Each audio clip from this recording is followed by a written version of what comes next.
You know why, Scott? Because let me explain something to you why I'm shaking my head. Okay. I come on this network and I love working with you and the rest of our colleagues, and I give my unbiased opinion, and I come on here and speak the truth. And you know, certain Celtic fans had the audacity to try to revoke my Celtic card because I've been coming on here telling them how sloppy the Celtics play on both ends of the floor and how they lost their identity. Now, this was Kendrick Perkins after the Boston Celtics fell in 7 games to the Miami Heat in 2023 Eastern Conference Finals. And this was Kendrick Perkins after Game 2 in this year's Eastern Conference Finals. That Jaylen Brown is the best player on the team. He's the best player on the team. He's been the best player in this postseason. When he comes out to him being in attack mode and standing on business, averaging close to 25 points a game, shooting almost 55% from the field. I mean, damn, what else do we have to do? And last night is a prime example of rising to the occasion and taking things personal. So, right?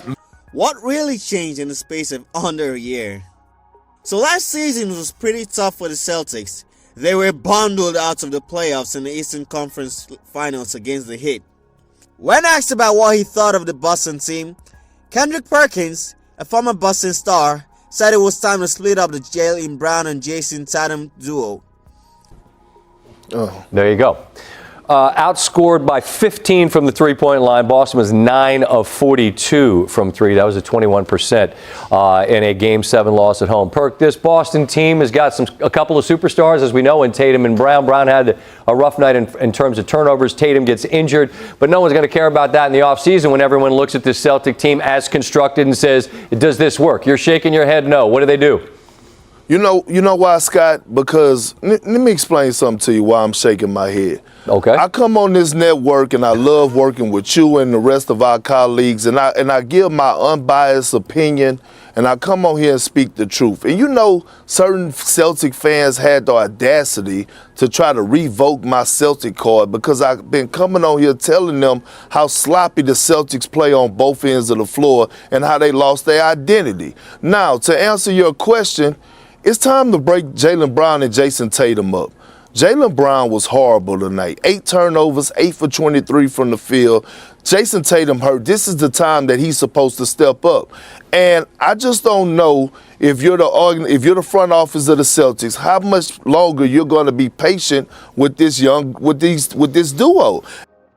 Perkins wanted the Celtics to find a new partner for Tatum in Boston. The talk about breaking up Tatum and Brown picked up steam after Game 7 of the Eastern Conference Finals.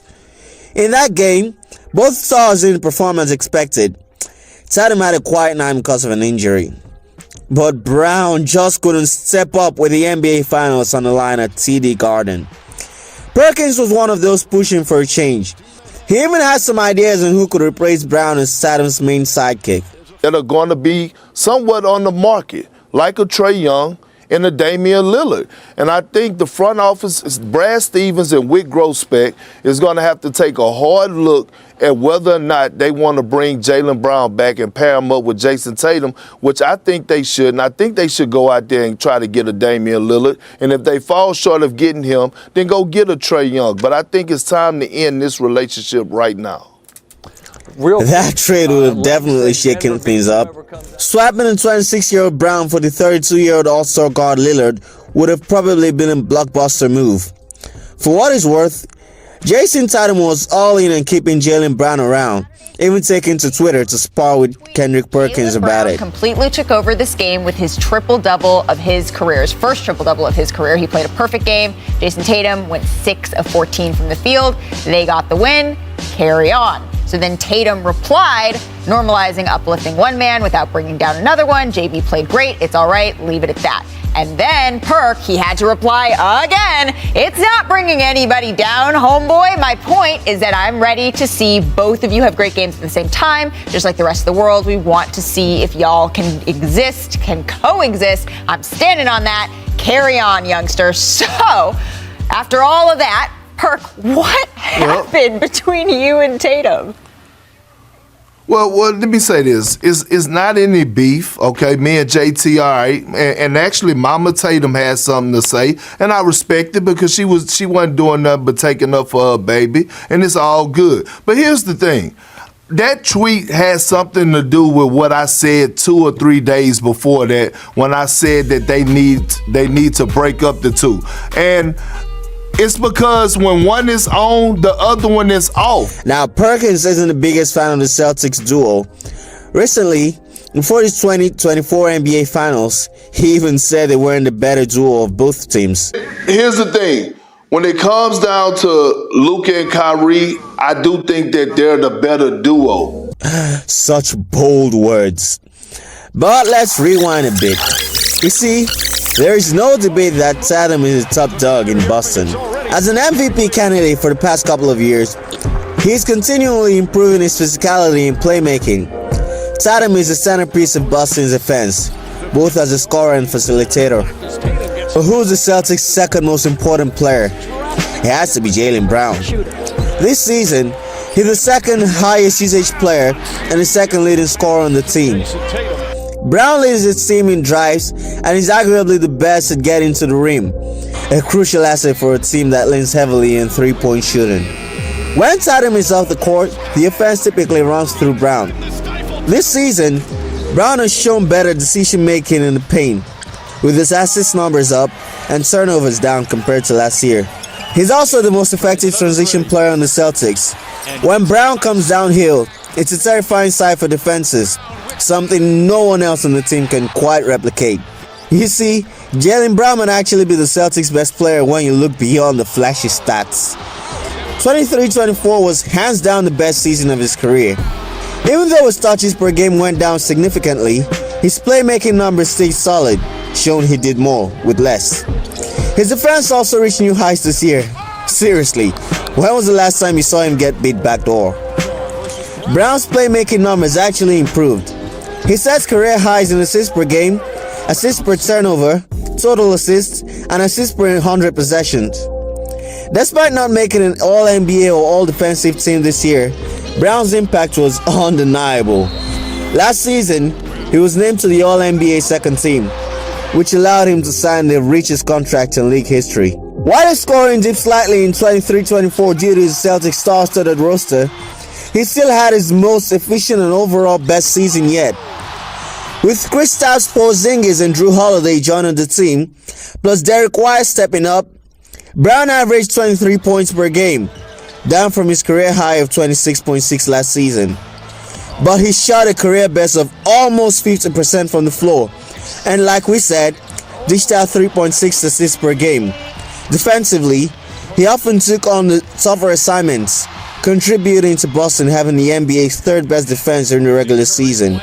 Man, it's safe to say that Jaylen Brown got snubbed big time in the All-Defensive and All-NBA teams. He didn't make any All-Defensive team and fell just short of the third-team All-NBA honors. While Steph Curry, Devin Booker, Tyrese Haliburton, LeBron James, and Domantas Sabonis made the cut.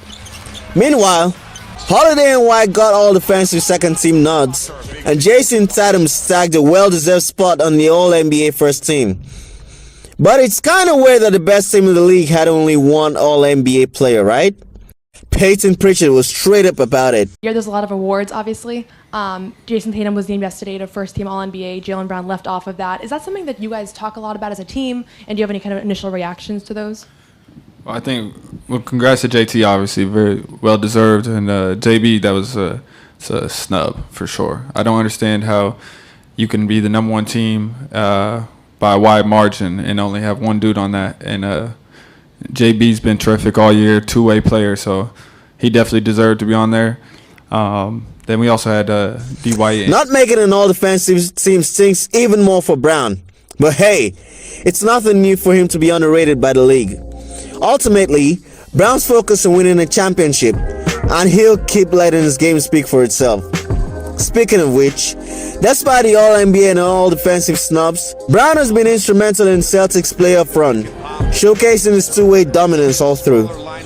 Throughout the playoff run, Brown has been a Celtics Mr. Reliable, even if he doesn't get as much attention as his teammate and first-team All-NBA pick Jayson Tatum.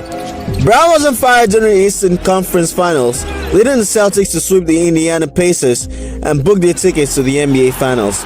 He came up clutch with big shots, crucial assists, and lockdown defense. And now, he's got a new trophy for his collection. After dropping 29 points in Game 4, including 10 in the fourth quarter to seal the comeback win, Brown was named MVP of the Eastern Conference Finals. You could see the surprise on his face when his name was called. And his teammates swarmed him as he accepted the Larry Bird trophy. He took that form to the NBA Final. In Game 1, Brown led the charge with 22 points, 6 rebounds, 2 assists, 3 blocks, and 3 steals in Boston's 107-89 win. He followed that up with 21 points in Game 2 as Boston took a commanding 2-0 series lead. Even the Dallas Maverick coach, Jayson Kidd, couldn't help but give mad respect to Jaylen Brown. He was the best player. He's not the only one. So much for trading him, right? Like it or not, the Celtics are in a Tatum Brown era, and no doubt they'll need both to shine if they want to snag that 18th title.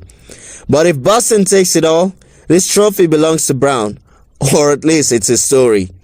What a season he's had. He's hit new heights, carrying the team on his back, and stepping up as a leader, especially with Marcus Smart out. Brown surpassed all crazy expectations of his contract and seems to be getting even better with each game.